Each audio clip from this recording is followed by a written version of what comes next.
These are the Bessey Super Nibblers. Just like any other metal nibbler, it features a handle on one end and a die cutter on the other. So what makes these super? To answer that question, we'll have to take a look at a pair of conventional nibblers, like this one from Klein. The first thing you'll notice is size. The Besseys are much bigger and have longer handles, which provide more mechanical advantage. The next thing you'll notice is the orientation to the sheet metal. Besseys are positioned like a pair of shears, which is more intuitive. Conventional nibblers require you to hold it perpendicular to and below the sheet metal, which is a bit awkward if you're not used to it. A conventional nibbler cuts from the top down, so bits fall under the cutter and out the side of the body here. The Bessey cuts from the bottom up, so they've provided a shield to protect you from flying debris.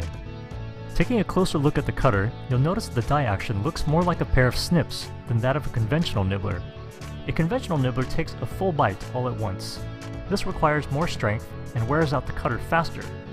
The Bessey takes the bite gradually, more like a pair of snips would, which requires less hand strength and puts less stress on the cutting head. This also enables the nibbler to tackle thicker gauges. A secondary result of this unique nibbling action is the way it sheds material in higher gauges, especially in the stainless steel. Rather than taking bits all at once, the snips type action sheds material like a double shear. The material is removed in a continuous ribbon rather than in little bites. This not only minimizes the mess, but is also very helpful in keeping the nibbler on track. It also inherently removes less material per bite.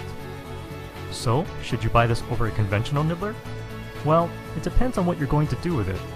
If you need to cut out large notches or holes from sheet metal too small for a shear, then yes.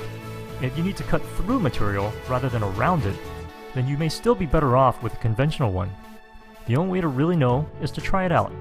One thing you can be sure of is Bessey's quality.